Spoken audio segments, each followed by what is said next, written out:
मेरे सुकून आप सभी का स्वागत है। आप सभी का यूट्यूब चैनल साहिल संघर्ष स्टडी में। आज की क्लास में आपका जी एक्सरसाइज 4.1 स्टार्ट होने वाला है जी। आपका एक्सरसाइज 4.1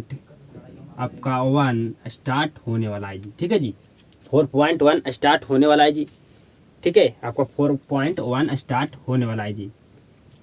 आपका चैप्टर चल रहा है जी द्विघात समीकरण। ठीक है जी, तो आपको हम टोटल 5 क्लास में आपको हम द्विघात समीकरण का जो कॉन्सेप्ट था पूरा मैं आपको सिखा चुका हूँ। पूरा कॉन्सेप्ट आपको हम द्विघात समीकरण का सिखा चुका हूँ। आपको हम पिछले क्लास में पढ़ाए थे जी पूर्ण वर्ग विधि, जिससे आप प्रयोग करके मूल ज्ञात कर सकते हैं। ठीक है जी, अगर आपको नहीं समझ में आया है तो आज की क्लास में आपको हम सिखाने वाले हैं मूल ज्ञात करने के लिए कौन सी विधि से जी, तो पूर्ण वर्ग विधि से मूल ज्ञात करने के लिए आज की क्लास में फिर आपको हम एक मौका देने वाले हैं, आपको सिखाने वाले हैं जी। आप 100% सीख पाइएगा। आपको पिछले क्लास में हम पूर्ण वर्ग विधि भी आपको सिखाए थे मूल ज्ञात करने के लिए जी। ठीक है जी, मूल ज्ञात करने का आपका 3 विधि है जी। ठीक है जी, गुणनखंड विधि, द्विघात सूत्र को प्रयोग करके आप मूल ज्ञात कर सकते हैं। आप पूर्ण वर्ग विधि से भी आप मूल ज्ञात कर सकते हैं। लेकिन आपका एग्जाम में अभी तक आपका 2 बार पूछा गया है जी। ठीक है जी, मतलब 5% आपका एग्जाम में प्रश्न पूछा जाता है आपका पूर्ण वर्ग विधि से। मतलब 5% ही आपका चांस रहता है पूर्ण वर्ग विधि से मूल ज्ञात करने के लिए। अधिकतर पूछा जाता है आपका जो कौन सा विधि से जी, तो आपको पूछा जाता है डायरेक्ट मूल ज्ञात करें। मतलब कोई भी विधि आपका सबसे ज़्यादा बार, सबसे अधिक बार जो पूछा गया मूल ज्ञात करने के लिए, डायरेक्ट आपको पूछा जाता है मूल ज्ञात करें। ठीक, उसके बाद आपका आता है गुणनखंड विधि से आपको मूल ज्ञात करें। ठीक है जी, उसके बाद आपको पूछता है द्विघात सूत्र के प्रयोग करके आप क्या कीजिए जी, मूल ज्ञात कीजिए। और फिर उसके बाद आपको पूछता है पूर्ण वर्ग विधि से आप मूल ज्ञात कीजिए। ठीक है जी, मतलब 5% आपका चांस होता है कि आपका एग्जाम में आएगा। आपका अभी तक एग्जाम में 2 बार ही मूल ज्ञात करने के लिए आपको पूर्ण वर्ग विधि से पूछा गया है जी। ठीक है जी, तो आज की क्लास में आपका एक्सरसाइज 4.1 स्टार्ट होने वाला है जी। साथ में आपको हम पूर्ण वर्ग विधि भी आपको सिखाने वाले हैं फिर से जी। ठीक है जी, तो सीखने के लिए आप तैयार हो जाइए। ठीक है जी, तैयार हो जाइए जी। हम आपको सिखा देते हैं आप एक बार और पूर्ण वर्ग विधि से मूल ज्ञात करने के लिए। मूल आपका ज्ञात कब होगा, क्या कंडीशन है आपका मूल ज्ञात करने के लिए। आपको ये पता होगा कि अगर हमारा डी का मान 0 से क्या जी बड़ा हो तो आपका मूल ज्ञात आप कर सकते हैं जी, मूल ज्ञात होगा। और आपका डी का मान 0 हो तो आपका 0 के बराबर हो, या आप कह सकते हैं डी का मान आपका 0 हो तो आपका मूल ज्ञात हो सकता है। अगर आपका डी का मान 0 से, अगर आपका डी का मान 0 से छोटा गया तो आपका मूल ज्ञात आप नहीं कर सकते हैं। ठीक है जी, तो मूल ज्ञात करने के लिए क्या आपका क्या क्या स्थिति होता है, क्या क्या कंडीशन होता है, जब समझ चुके हो क्या हमारा कंडीशन होता है, क्या कंडीशन होना चाहिए तब आपका मूल ज्ञात होगा जी। ठीक है जी, तो समझिएगा पूर्ण वर्ग विधि से आप मूल ज्ञात करने के लिए जी। ठीक है जी, तो आपको इसमें हम 3 स्टेप सिखाए थे। कितना स्टेप जी, 3 स्टेप, जिसमें आपका एक स्टेप में कुछ भी दम नहीं है। सिर्फ आपको क्या करना है जी, तो आपको जो अचर मान है, ठीक है जी, अचर मान यहाँ पर क्या जी आपका 4 है, -4 है। ठीक है जी, -4 यहाँ पर अचर मान है। तो अचर मान को आपको क्या कर देना है जी, आपको बराबर के ये साइड कर देना। मतलब आपको अचर मान को आपको दाएं तरफ आपको क्या कर देना, कर देना है जी। ठीक है जी, दाएं तरफ आपको कर देना है। ठीक है जी, तो सबसे पहले आप लिख दीजिए हल। क्या लिख दीजिए जी, हल। फिर उसके बाद आप 2x² प्लस x बराबर आपका -4 है, तो ये साइड आपका हो जाएगा +4। तो पहला स्टेप क्या किया जी, क्या किए, अचर मान को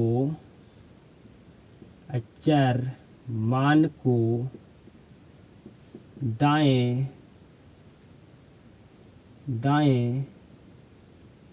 तरफ करने पर, दाएं तरफ करने पर क्या किया जी, अचर मान को हम क्या कर देंगे, अचर मान को दाएं तरफ कर दिए जी। ठीक है जी, दूसरा स्टेप आपका क्या अप्लाई होता है जी, समझिएगा बिल्कुल ध्यान से। ये आपका फर्स्ट स्टेप था जी, आपका दूसरा स्टेप क्या है जी, समझिएगा बिल्कुल ध्यान से। x² का गुणांक क्या है जी, 2 है।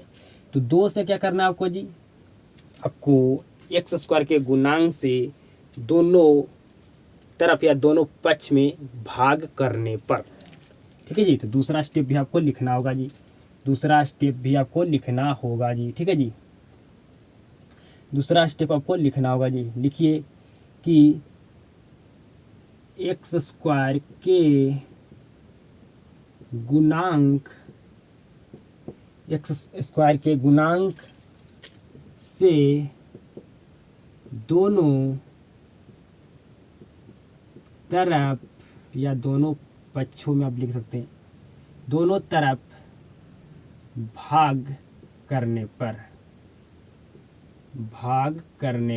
पर ये आपका सेकेंड स्टेप हो गया जी। ठीक है जी। तो एक्स स्क्वायर से आप क्या कीजिए जी, दोनों पक्षों में आपको एक्स स्क्वायर गुणांक से आपको भाग करना है। ठीक है जी। तो 2x स्क्वायर बटा 2 प्लस एक्स बटा आपका 2 बराबर आपका 4 के बटा आपका 2। ठीक है जी। तो आपका 2 से 2 कट गया जी, यहाँ आपका 2 दूनी 4। ठीक है जी। अब आगे हल कीजिए जी। तो यहाँ आपका बचा एक्स स्क्वायर प्लस आपका एक्स बटा 2 बराबर आपका बचा 1 बटा 2। ठीक है जी। सॉरी, आपको बचा बराबर में 2। कितना बचा जी? आपको बराबर में बचा 2। ठीक है जी। बराबर में आपका क्या बचा जी? आपका 2 बचा। ठीक है। आपका ये लास्ट स्टेप है जी। ठीक है जी। क्या करना है जी? तो आपको करना है एक्स के गुणांक से, सॉरी एक्स के गुणांक के आपको क्या करना है जी? आधा करना है। एक्स के गुणांक के आधे के वर्ग को दोनों तरफ वर्ग, एक्स के गुणांक के आधे के वर्ग को दोनों तरफ जोड़ने पर क्या करना है जी? पहले आपको एक्स का गुणांक यहाँ पर क्या है जी? तो कहिएगा एक्स का गुणांक यहाँ पर हमारा 1 बटा 2 है। इसको क्या करना है जी? आधा करना है। तो 2 के नीचे कुछ भी नहीं तो 1 में है, 1 आपका है जी। ठीक है जी। 2 के नीचे आपको कुछ भी नहीं है तो 1 आपका होता है। ठीक है जी। तो 1 बटा आपका 2 ये आपका भाग में, इसको गुना में पलटेंगे तो आपका संख्या क्या हो जाएगा जी? आपका पलट जाएगा। ठीक है जी। तो आपका हो गया 1 बटा 4। ठीक है जी। क्या कहें हम? एक्स के गुणांक को आधा किए जी। ठीक है जी। आधा किए। ठीक है जी। एक्स का गुणांक क्या था? 1 बटा 2 था। बिल्कुल ध्यान से समझिएगा, आपका लास्ट स्टेप है जो आपका है, इसी में आपको समझना है, आपका खेला खत्म। तो 1 बटा 2 है। ठीक है जी। आपका एक्स गुणांक क्या जी? यहाँ पर एक्स का गुणांक कुछ में 1 है ना, तो बिल्कुल 1 बटा आपका 2 हो गया जी। इसको आधा करना है। ठीक है। तो इसको 2 से हम डिवाइड किए तो 2 के नीचे कुछ भी नहीं होता तो 1 होता है। ठीक है जी। तो इसको आप भागा में आपका था, आपका यहाँ पर भागा में था, इसको गुना में लेकर गए जी। तो आपका एक्स का गुणांक आधा करने पर 1 बटा 4 आ गया। अब इसको क्या करना है? आपको इसको वर्ग करना है। तो आपका हो गया 1 बटा आपका हो गया जी 16। ठीक है जी। और क्या करना है जी? वर्ग को दोनों तरफ जोड़ना है। क्या करना है जी? आपको जोड़ना है। आपको समझ में आ चुका होगा जी। ठीक है। यहाँ तक आपको समझ में आ गया तो आपको 100% समझ में आ गया जी। दोनों तरफ हमको क्या करना है जी? जोड़ना है। 1 बटा 16 को हमें दोनों तरफ जोड़ना है। ठीक है जी। दोनों तरफ हम जोड़ दिए। ठीक है जी। दोनों तरफ जोड़ दिए। समझिएगा बिल्कुल ध्यान से जी। क्या हम x को इस तरह से लिख सकते हैं? बिल्कुल जी। क्या हम 1 बटा 16 को इस तरह से लिख सकते हैं जी? 1 बटा 4 का आप स्क्वायर कह सकते हैं। ठीक है जी। स्क्वायर। ठीक है जी। तो आपका a प्लस b का आपका होल स्क्वायर क्या होता है जी? a square plus 2ab plus आपका b स्क्वायर। जो इधर आपका टर्म होगा आपका ये, इसको क्या करना है जी? इसको आपको क्या करना है? आपको a प्लस बी का आपको होल स्क्वायर में आपको बराबर क्या सूत्र होता है, आपको इसमें आपको इसको बदलना है जी, चेंज करना है। ठीक है जी। तो हमारा यहाँ पर, सॉरी हमारा यहाँ पर x का हमको स्क्वायर मिल गया जी। ठीक है जी। मिल गया ना जी। हमको b का स्क्वायर मिल गया जी। हमको b का स्क्वायर मिल गया जी। अब हमें चाहिए क्या जी? 2ab। तो हमको ये जो का x बटा 2 है, इसको क्या बनाना है हमको रूप में जी? 2ab। ठीक है जी। 2ab। तो आपका यहाँ पर प्लस आपका 2। ठीक है जी। आपका x। ठीक है जी। ये यहाँ पर क्या जी? x है। अब यहाँ पर क्या जी? आपका 1 बटा 4 है। अगर इसको आप करते हैं, इसको अगर 2x इंटू 1 है, तो इसको मल्टीप्लाई करते हैं तो आपका 2x बटा आपका 4, इसको काटिएगा तो आपका x बटा 2 वापस फिर से आ गया कि नहीं जी। इसको हल करके फिर आपका ये आ गया कि नहीं, तो x बटा 2 को आपको इस तरह से लिख देना है, ठीक है जी। 2ab के आपको रूप में लिख देना है जी x बटा 2 को, ठीक है जी। आपको समझ में आ चुका होगा जी। अब यहाँ पर आपका एलसीएम हो गया जी क्या जी 16, इसके नीचे कुछ भी नहीं तो 1 है जी, तो आपका एलसीएम हो गया 16 जी। तो आप 16 से मल्टीप्लाई कीजिए 2 में, तो आपका हो गया 32 प्लस आपका 1 जी, ठीक है जी 1 हो गया जी। तो आपका A square plus 2ab plus B square के रूप में यहाँ पर है जी, तो किसके बराबर होता है जी, तो ए प्लस बी का होल स्क्वायर के ये आपका बराबर होता है जी। तो यहाँ पर हम लिखेंगे ए प्लस बी क्या जी 1/4 है, इसका होल स्क्वायर आपका 33 बटा आपका 16 हो गया जी, ठीक है जी। यहाँ तक आपको समझ में आया होगा जी। तो यहाँ से हम स्क्वायर हटाने वाले हैं, ठीक है जी। स्क्वायर हटाएंगे तो आपका बराबर की साइड क्या आएगा जी, स्क्वायर हटाएंगे तो यहाँ पर आएगा आपका रूट, तो 33 बटा आपका 16 क्या हो गया जी, आपका 33 बटा 16 हो गया, ठीक है। 33 बटा आपका 16 हो गया जी, 33 बटा आपका क्या हो गया जी 16 हो गया जी। तो x प्लस 1/4 आपका 33 का वर्गमूल क्या होता है जी, आपका कुछ भी नहीं होता है, ठीक है जी। और आपका 16 का वर्गमूल क्या होता है जी, आपका 4 होता है, ठीक है जी। प्लस माइनस में आपका आ गया √33 बटा आपका 4 जी, ठीक है जी। तो अब आपका अल्फा बराबर क्या होगा जी, अल्फा बराबर आपका होगा प्लस में आपको लेना है 33 आपका 4, ये आपका बराबर की ये साइड ले जाएंगे तो आपका प्लस में, तो यह हो जाएगा आपका जी माइनस में, ठीक है माइनस में हो जाएगा जी। तो फाइनल आपका अल्फा बराबर निकलेगा √33, यहाँ 4 और 4 का समझिए पहले ध्यान से जी, 4 और 4 कैल्सियम होगा आपका 4 जी, ठीक है जी। तो यहाँ पर आपको बच गया रूट आपका 33 माइनस आपका 1, ये आपका हो गया जी अल्फा बराबर। अब आपको बीटा बराबर निकालना है, ठीक है जी। तो आपको माइनस में √33 बटा आपका 4 यहाँ पर आपको लेना है जी, ठीक है जी।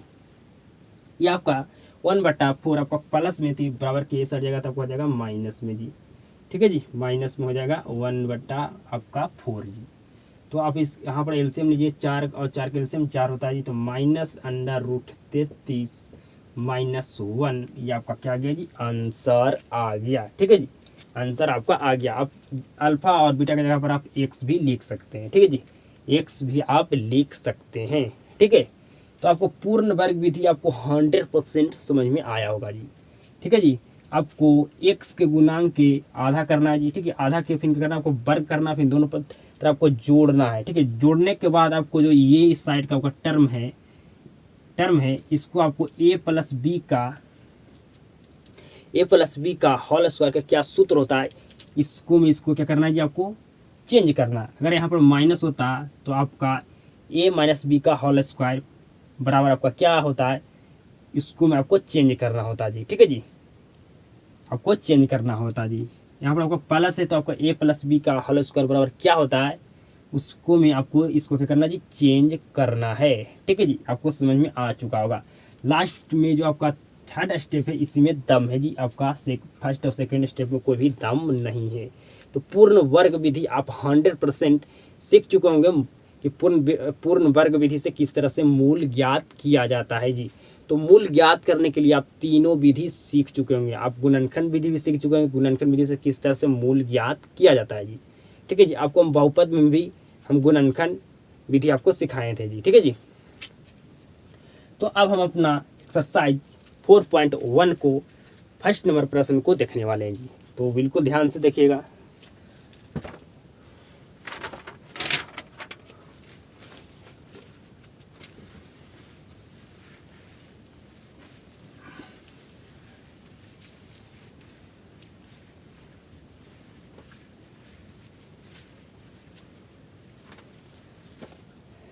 बिल्कुल ध्यान से देखिएगा जी। तो आपका फर्स्ट एक्सरसाइज का प्रश्न है आपका जी, आपका 4.1 मतलब 4.1 का आपका एक्सरसाइज आपका फर्स्ट प्रश्न है जी कि आपको जांच करना है, ठीक है। आपको हम पूरा प्रश्न लिख देते हैं जी। जांच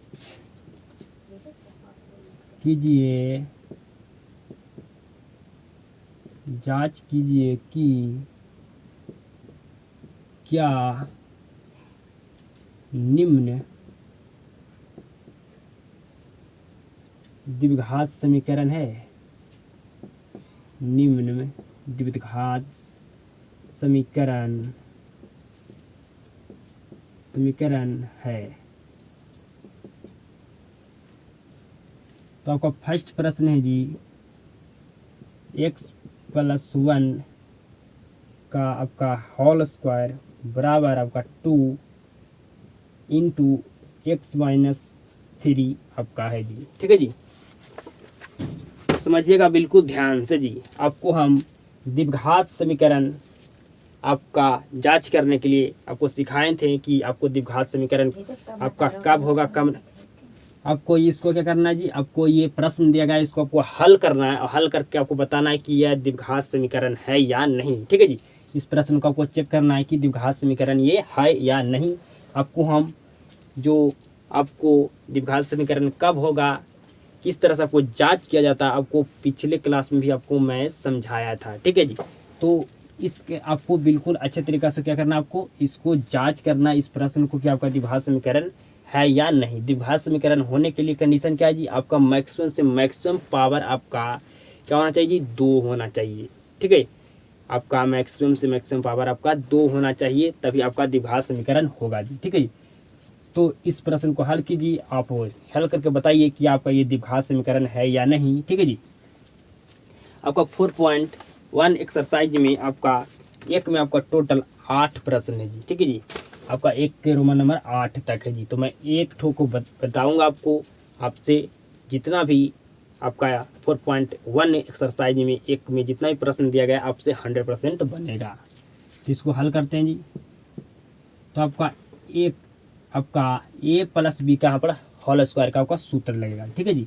तो a प्लस बी का होल स्क्वायर क्या होता है जी, आपको हम सूत्र लिखाए थे। तो a प्लस बी का होल स्क्वायर क्या होता है जी, A square plus 2ab plus आपका होता है जी बी स्क्वायर। क्या होता है जी, आपका बी स्क्वायर होता है, ठीक है जी। A square plus 2ab plus B square होता है जी। तो यहाँ पर आपका x+1 का आपका होल स्क्वायर जी। तो आपका सूत्र आप लगाइए। तो यहाँ पर आपका होगा x स्क्वायर प्लस आपका 2ab प्लस आपका होगा जी बी स्क्वायर। क्या होगा जी, आपका बी स्क्वायर होगा जी, ठीक है जी। आपका बी स्क्वायर होगा जी बराबर आपका 2 से मल्टीप्लाई करना है जो भी आपका संख्या आपका ये आपका ब्रैकेट में है जी, ठीक है जी।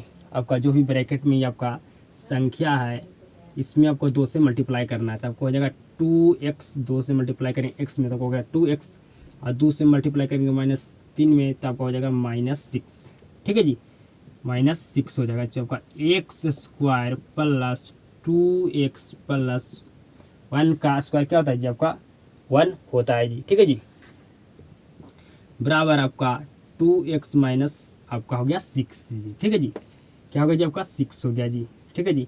तो आपका ये 2x प्लस में है और 2x आपका प्लस में है। तो क्या हो गया जी, आपका कट गया जी। क्या हो गया जी, आपका कट गया जी। तो आपका x स्क्वायर प्लस 1 आपका ये जो 6 है क्या चीज में जी, माइनस में। तो बराबर के ये साइड आप लाएंगे तो क्या चीज बनेगा जी, प्लस में हो जाएगा बराबर आपका 0 बराबर 0। तो x स्क्वायर, ठीक है जी, प्लस 1 और 6 7 बराबर आपका हो गया 0। क्या ये आपका द्विघात समीकरण है जी? तो बिल्कुल आपका ये द्विघात समीकरण है, क्योंकि आपका यहाँ x का पावर क्या है जी, आपका 2 है, ठीक है जी। मतलब आपका चर मान जो आपका होगा उसका पावर मैक्सिमम से मैक्सिमम आपका 2 होना चाहिए, ठीक है जी। तो आपको समझ में आ चुका होगा जी कि अगर कोई प्रश्न दिया गया है उसको हल करके आप किस तरह से द्विघात समीकरण आप है या नहीं आप जांच कर सकते हैं। तो हम आपको 6 फार्मूला लिखाए थे जी। अगर आपको 6 फार्मूला आपको याद है तो आप 100% आप द्विघात समीकरण है या नहीं कोई प्रश्न को आप जांच कर सकते हैं जी। ठीक है जी, क्या क्या फॉर्मूला था जी, फिर से मैं आपको लिखा देता हूँ। ठीक है जी, ए प्लस बी का होल स्क्वायर का सूत्र आपका क्या होता है जी, A square plus 2ab plus आपका बी स्क्वायर होता है जी। ठीक है जी, आपका ए माइनस बी का होल स्क्वायर का सूत्र क्या होता है जी, A square minus 2ab plus आपका होता है जी बी स्क्वायर। आपका A square plus B square बराबर क्या होता है जी, तो ए प्लस बी का आपका होल स्क्वायर माइनस आपका होता है 2ab। ठीक है जी, 2ab। अगर आपको 6 फार्मूला याद है तो आपको कोई भी प्रश्न दिया जाए आप 100% उसको जांच कर पाइएगा कि द्विघात समीकरण है या नहीं जी। तो आपका अगला फार्मूला है ए स्क्वायर माइनस बी स्क्वायर बराबर आपका होता है ए plus B into A minus B into.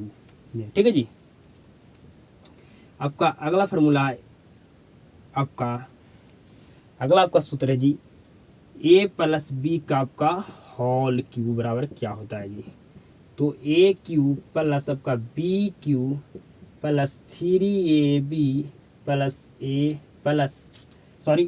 A cube plus B cube plus 3ab into A plus B आपका ये सूत्र होता है जी, ए प्लस बी का होल क्यूब का। आगे समझिएगा, ए माइनस बी का होल क्यूब बराबर क्या होता है जी, तो A cube minus B cube minus 3ab into A minus B आपका ये सूत्र होता है जी। तो अगर आप ये 6 सूत्र आपको याद है, 6 फार्मूला आपको याद है, तो आप कोई भी प्रश्न आपको दिया जाए अब उसको द्विघात समीकरण है या नहीं है उसको आप जांच कर सकते हैं। आप जांच कर सकते हैं जी, आपको 100% आपको समझ में आ चुका होगा जी। ठीक है जी, तो हम एक्सरसाइज 4.1 का आपको फर्स्ट नंबर में आपको कहा गया पहला प्रश्न है कि आपको जांच कीजिए कि क्या निम्न द्विघात समीकरण है। आपको जांच करना है, आपको प्रश्न को जो आपको दिया गया कि द्विघात समीकरण है या नहीं जी।